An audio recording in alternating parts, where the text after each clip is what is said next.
Hello viewers, இன்றைக்கி நம்ம பார்க்க போகிற வீடியோ எதை பற்றி அப்படின்னா, நீங்கள் ஒரு யூஸ்டு கார் செகண்ட் கார் வாங்க போகிறீங்க அப்படின்னா அந்த கார் ஃப்ளட் இல்லாத வண்டியாக பார்த்து நீங்கள் செக் பண்ணி வாங்கணும் அப்படின்னா எப்படி வாங்குறது, எதை செக் பண்ணணும் அப்படிங்கிறத இன்றைக்கி நம்ம வீடியோவில் பார்க்க போகிறோம். சரியா?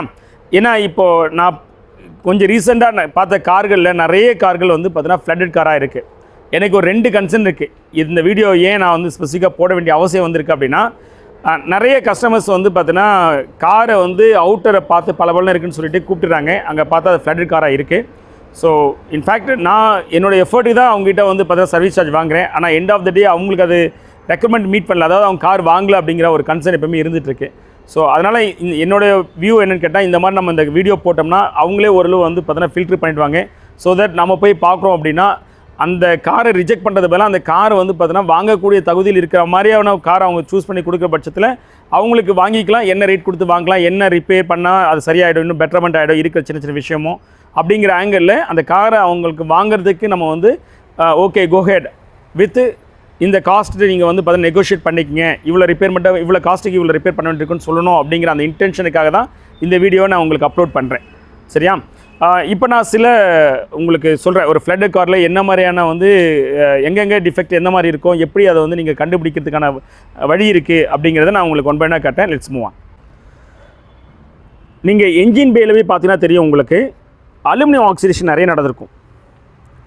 இந்த யூனிட் பேர் வால் பாடின்னு சொல்லுவாங்க, ஆயில் செப்பரேஷன் யூனிட்னு சொல்லுவாங்க. மோஸ்ட் ஆஃப் த காரில் எல்லாத்துலேயுமே வந்து உங்களுக்கு அலுமினியத்தில் தான் இருக்கும்.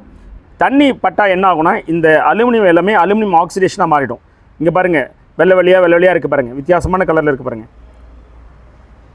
அதோட நீங்கள் இந்த வண்டியோட இந்த டைமிங் கேஸ் பார்த்தீங்கனாலும் உங்களுக்கு அங்கேயுமே வந்து பார்த்தீங்கன்னா வெள்ளையாக இருக்கும் பாருங்கள். இது எல்லாமே இந்த அலுமினியம் ஆக்சிடேஷன் நடந்திருக்கு பாருங்கள். அதே மாதிரி இந்த வண்டியோட நீங்கள் பூட்டில் போய் பார்த்தீங்கனாலும் அங்கேயும் நிறைய உங்களுக்கு இன்ஃபர்மேஷன் கிடைக்கும். வாங்க லெட்ஸ் மூவ் ஆன். இங்கே பாருங்கள், இந்த வண்டியோட பூட்டில் நீங்கள் கண்டிப்பாக என்ன பண்ணணும், இங்கே ஸ்பேர் வீல் இருக்கும், அந்த ஸ்பேர் வீல்லாம் எடுத்துருங்க. இங்கே பாருங்கள் எவ்வளோ ரஸ்ட்டாக இருக்குது பாருங்கள், ஓட்டையே விழுந்துருக்கு பாருங்கள். இங்கேயும் பாருங்கள் உங்களை சைடில்.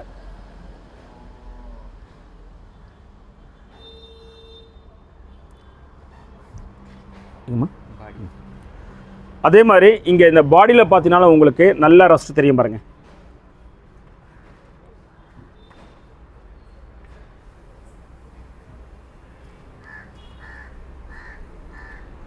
நீங்கள் இந்த பூட்டுக்கு அடியில் போய் பார்த்தினாலும் உங்களுக்கு தெரியும் ரஸ்ட்டு. நான் பூட்டுக்கு அடியில் எதுவுமே காமிக்கிறேன் பாருங்கள் உங்களுக்கு. இங்கே பாருங்கள், பூட்டுக்கு அடியில் எவ்வளோ பெரிய ஓட்டை விழுந்திருக்கு, எவ்வளோ ரஸ்ட்டாக இருக்குது பாருங்கள்.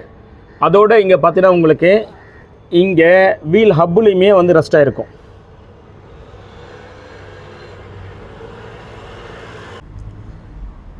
வியூவர்ஸ், இப்போ நம்ம அண்டர் சேஸ் செக் பண்ணிகிட்டு இருக்கோம். இங்கே பாருங்கள், அண்டர் சேஸில் இந்த ரஸ்ட்டு நல்லாவே வந்து பார்த்தீங்கன்னா வந்திருக்கு தெரியும். ஆரம்பத்தில் இவங்க அண்டர் கோட்டை அடித்து இதை மறைச்சிருக்காங்க. ஆனால் நாள் ஆனதுக்கப்புறம் இந்த ரஸ்ட்டு நல்லாவே வெளியில் வருது பாருங்கள். இங்கே வருது, இங்கேயுமே வருது பாருங்கள். உங்களுக்கான இன்ஃபர்மேஷன் என்ன, இப்போ பெயிண்ட் அடித்த டைமில் போய் பார்த்தீங்கன்னா இந்த ரஸ்ட்லாம் தெரியாது, ஹைட் ஆகிடும். வியூவர்ஸ், அண்டர் பாடியில் அலுமினியம் கேசிங்கில் பார்த்தீங்கன்னா நிறைய உங்களுக்கு அலுமினியம் ஆக்சிடேஷன் ஆனது நல்லா தெரியும். இங்கே பாருங்கள், அதே மாதிரி இங்கெல்லாம் பாருங்கள்.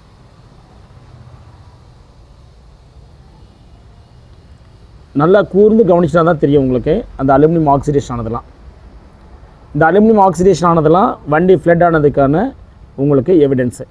அதோடு இங்கே பாருங்கள், உங்களுக்கு இந்த ஃப்ரேம் வந்து பார்த்தீங்கன்னா எவ்வளோ தூரம் ரஸ்ட் ஆகிருக்கு பாருங்கள்.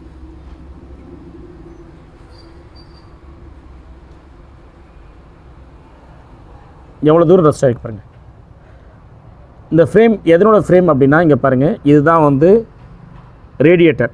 இந்த ரேடியேட்டர் கீழே இருக்கிற இந்த ஃப்ரேம் தான் இவ்வளோ ரஸ்ட்டாக இருக்குது. ஸோ உங்களுக்கு அங்கங்கே இருக்கிற அந்த இன்ஃபர்மேஷன் இங்கே பாருங்கள், இந்த அண்டர் சேஸில் அங்கங்கே இருக்கிற இன்ஃபர்மேஷன் வச்சு தான் நம்ம கண்டுபிடிக்கணும் இந்த வண்டி ஃப்ளட் இல்லையாங்கிறது. வியூவர்ஸ், இப்போது ஒரு ஃப்ளட் காரில் எந்த மாதிரியான சிம்டம்ஸ் இருக்கோ அப்படின்னு நான் உங்களுக்கு காமிச்சேன். இதில் ஒரு பெரிய சிக்கல் என்ன கேட்டிங்கன்னா, டீலர்ஸ் வந்து இதெல்லாம் அக்செப்ட் பண்ணிப்பான்னு கேட்டால் அக்செப்ட் பண்ணிக்க மாட்டாங்க. சரியா? ஸோ நான் என்ன மீன் பண்ணுறேன்னா, இதை நீங்கள் வந்து அவங்க கூட ஆர்கியூமெண்ட் பண்ணுறதை விட இந்த மாதிரியான இஷ்யூஸ் இருந்துச்சுன்னா நீங்கள் அந்த காரை தொடாதீங்க. சில டீலர் சொல்லுவாங்க, சார் இதெல்லாம் ஒன்றும் பிரச்சனை இல்லை, இது வந்து சீஷோர் சைடில் இருந்தது, இது எனக்கு வந்து கூலண்ட் ஆயில் பட்டதுனால வந்தது, இல்லை வாட்டர் வாஷ் பண்ணும்போது நடந்தது, இந்த மாதிரியான காரணங்கள்லாம் சொல்லிட்டு இருப்பாங்க. அவங்க சொல்கிறதுல ஒரு சில காரணங்கள் இதுக்கு பொருந்தினாலும் கூட இந்த மாதிரியான டவுட் வந்துச்சா தொடாதீங்க. ஏன்னா இப்போ அவங்க சொல்லக்கூடிய விஷயம் வந்து பார்த்தீங்கன்னா அவுட் ஆஃப் ஒரு 50 கார்ஸில் ஒரு கார்ஸ்க்கு இது வந்து பொருந்தலாம். ஆனால் 49 கார்ஸ் வந்து பார்த்தீங்கன்னா வில் பி இந்த மாதிரியான ஃப்ளட் காராக இருக்கிறதுக்கான வாய்ப்புகள் இருக்குது. அதனால் அந்த மாதிரி ரிஸ்க் எடுக்க வேண்டாம்.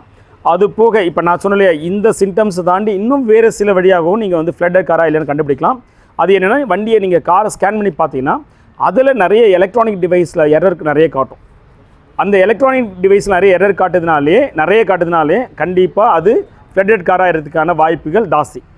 இதோட இன்னும் சில விஷயங்கள் இருக்குது. இப்போ நீங்கள் ஸ்கேன் பண்ணி பார்த்துட்டீங்க, அதுக்கப்புறம் டெஸ்ட் ட்ரைவ் பண்ணும்போது உங்களுக்கு இப்போ நான் சொல்லக்கூடிய பிரச்சனைகள் வந்தாலும் அதுக்கும் ஒன் ஆஃப் த ரீசன் ஃப்ளட்டாக இருக்கும். லைக் இப்போ நீங்கள் ஸ்டேரிங்கை திரும்பும் போது அதிகமாக எஃபர்ட் தேவைப்படுது, ஸ்டேரிங் ரெஸ்பான்ஸ் சரியில்லை, ஸ்டேரிங் ஃபீட்பேக் சரியில்லை, அதே மாதிரி வண்டி நீங்கள் ஓட்டும் போது நிறைய நாய்ஸ், ஒரு பேரிங் நாய்ஸ்லாம் வருது, என்ஜினில் போய் நிற்கிறீங்க, நிறைய புள்ளி பெல்ட்டு சவுண்ட்லாம் நிறைய வருது. இப்போ இதெல்லாம் கூட என்னென்னா, இதெல்லாமே கூட இந்த ஃப்ளட்டட் ஆன காருக்கான ஒரு வகையான சிம்டம்ஸ் எவிடன்ஸ் தான். ஒட்டுமொத்தமாக நான் என்ன உங்களுக்கு மீன் பண்ணுறேன் அப்படின்னா, நீங்கள் முடிஞ்ச வரைக்கும் ஃபில்டர் பண்ணுங்கள். அதுக்கப்புறம் ஒரு ஷேப்புக்கு வரும், ஓகே இது ஃப்ளட் கார் இல்லாத மாதிரி தான் தெரியுது, பெட்டராக தான் இருக்குது அப்படின்னாலும் கூட சூஸ் பண்ணுறாதீங்க. இன்னுமே ஒரு ப்ரொஃபஷனல் பீப்புள் அழைச்சிட்டு போயிட்டு அவங்களையும் விட்டு தரவாக செக் பண்ணி பார்த்து வாங்க. அதுதான் வந்து உங்களுக்கு நல்லது. ஏன்னா ஒரு காரை நீங்கள் வாங்குறது எளிது, ஆனால் அந்த காரில் பிரச்சனை வந்துச்சுன்னா அதை ரிப்பேர் பண்ணுறது டூ எக்ஸ்பென்சிவ். அகைன் அது உங்களை ரொம்பவே வந்து பார்த்தோன்னா ஒரு ஸ்ட்ரெஸ்ஸை க்ரியேட் பண்ணிவிடும். காரை வாங்கின உடனே நீங்கள் காரை பயன்படுத்துக்கு பதிலாக கார் மெக்கானிக் ஷாப்பில் எடுத்து போய் விட்டிங்கன்னா அவர் அங்கே வந்து பார்த்தோன்னா இதை மாற்றணும் அதை மாற்றணும் பாரு, அதோட டைம் எடுத்துக்கும். சில டைம் வந்து நீங்கள் எக்ஸ் ப்ராப்ளம் எடுத்தோம்னா எக்ஸோடு சேர்ந்து ஒய் இசட் ப்ராப்ளம் ஆட் ஆகிடும். Then you will be mess. Second car வாங்குறீங்களா, தரமாக வாங்குங்க. காஸ்ட்டு வந்து பார்த்தீங்கன்னா ஒரு விஷயம் நான் இன்னுமே ஒரு ஹைலைட் பண்ண விரும்புகிறேன். நீங்கள் ஒரு செகண்ட் கார் வாங்க போகிறீங்கன்னா தயவு செஞ்சு செகண்ட் காரை போய் வாங்குங்க. நான் ஏன் இந்த வார்த்தை யூஸ் பண்ணுறேன்னா, நிறைய பேர் என்ன பண்ணுறீங்கன்னா செகண்ட் கார் வாங்கணும்னு சொல்லிட்டு போயிட்டு அங்கே நீங்கள் ஒரு பிராண்ட் நியூ கார் எப்படி இருக்கணுமோ அந்த மாதிரி காரை எதிர்பார்க்குறீங்க. அப்படியே பளபளன்னு ஷைனிங்காக இருக்கணும் பார்க்குறதுக்கு, அதில் எந்த ஸ்க்ராட்ச் இருக்கக்கூடாது, டென்ட் இருக்கக்கூடாது, சின்ன சின்ன ரஸ்ட்டு கூட இருக்கக்கூடாது, எதுவுமே இருக்கக்கூடாதுன்னு பார்க்குறீங்க. அப்போ என்ன பண்ணுறாங்கன்னா நிறைய பேர் அதை ரீஃபர்பிஷ் பண்ணிடுறாங்க. ரீஃபர்பிஷ் பண்ணிட்டாலே என்ன ஆகுனா, உங்களுக்கு எல்லா பிரச்சனையும் ஹைட் ஆகிடும். எல்லாம் பார்க்குறதுக்கு பல இருக்கும், வண்டி வந்து பார்த்தோன்னா தெளிவாக இருக்காமல் இருக்கும். ஆனால் உள்ளுக்குள்ளே இருக்கிற பிரச்சனைக்கு, அதாவது நீங்கள் அண்டர் சேஸில் இருக்கிற ரஸ்ட்டை அவங்க பெயிண்ட் அடிச்சிட்டாங்கன்னு வச்சுக்கோங்க, உங்களுக்கு அண்டர் கோட் அடிச்சிட்டாங்கன்னா உங்களுக்கு அந்த ரஸ்ட்டு தெரியாது. அதே மாதிரி உங்களுக்கு பாடி எல்லாமே வந்து ரீபெயிண்ட் பண்ணிட்டாலுமே உங்களுக்கு பாடியில் இருக்கிற ரஸ்ட் எதுவுமே தெரியாது. இந்த மாதிரி உங்களுக்கு சில விஷயங்கள் வந்து பார்த்தோன்னா ஆஸ்தட்டிக்காக இம்ப்ரூவ் பண்ணிட்டாங்கன்னா நீங்கள் என்ன நினச்சிப்பீங்க, வண்டி நல்லா தரமாக இருக்குன்னு நினைப்பீங்க. ஆனால் உள்ளுக்குள்ளே வண்டி பார்ட்ஸில் இந்த பிரச்சனைலாம் இருக்கும். நான் என்ன மீன் பண்ணேன், ஒரு செகண்ட் காரில் எப்படி வந்து ஆஸ்தட்டிக்காக வந்து பார்த்தோன்னா சூப்பராக இருக்கும், அண்டர் சேஸில் ரஸ்ட்டே இல்லாமல் இருக்கும். நீங்கள் ஒரு செகண்ட் கார் வாங்குறீங்கன்னா எக்ஸ்பெக்ட் தேர் மஸ்ட் பி என்ன இருக்கணும், ஸ்க்ராட்சு, டென்ட்டு, அந்த இயர் ஏஜிங் வண்டிக்கான மாட்ரேட்டட் ரஸ்ட்டு இதெல்லாம் இருந்தால் மட்டுமே காரை வாங்க. இது எதுவுமே இல்லைன்னா அந்த காரை வாங்காமல் இருக்கிறது உங்களுக்கு நல்லது. சில பேர் சொல்லுவாங்க நல்லா மெயின்டைன் பண்ணியிருந்தால் உங்களுக்கு ரஸ்ட்டே வராது. அதெல்லாம் ரொம்ப ரேரஸ்ட் கேஸில் 1-2 இருக்கலாம். அந்த ரேரஸ்ட் கேஸ் உங்கள் கார் மாதிரி இருக்கும், உங்கள் கார் அதுவாக இருக்கும் அப்படின்னு நினச்சி நீங்கள் போனீங்கன்னா தான் இந்த மாதிரி நிறைய நீங்கள் ஏமாந்துறதுக்கான வாய்ப்புகள் இருக்குது. நிறைய நேரம் நான் என்ன சொல்லணும்னா, ஏமாத்துறாங்கன்னு சொல்கிறத விட நிறைய நேரம் ஏமாந்து போகிறாங்கன்னு தான் சொல்ல முடியும். ஏன்னா இவங்களுடைய எக்ஸ்பெக்டேஷன் ஹெவியாக இருக்குது. ஒரு செகண்ட் காருக்கான பட்ஜெட் வச்சுக்கிட்டு ஒரு பிராண்ட் நியூ காரோடைய குவாலிட்டி எதிர்பார்க்குறது வந்து பார்த்தீங்கன்னா தவறு தானே. அப்படி நீங்கள் அந்த எண்ணத்தோடு போகும்போது ஈஸியாக நீங்கள் வந்து பார்த்தீங்கன்னா ஏமாந்துறதுக்கான வாய்ப்பு இருக்குது. அவங்க ஏமாத்திறாங்கன்னு சொல்கிறத விட நீங்கள் ஏமாந்துறீங்கன்னு தான் சொல்லணும்.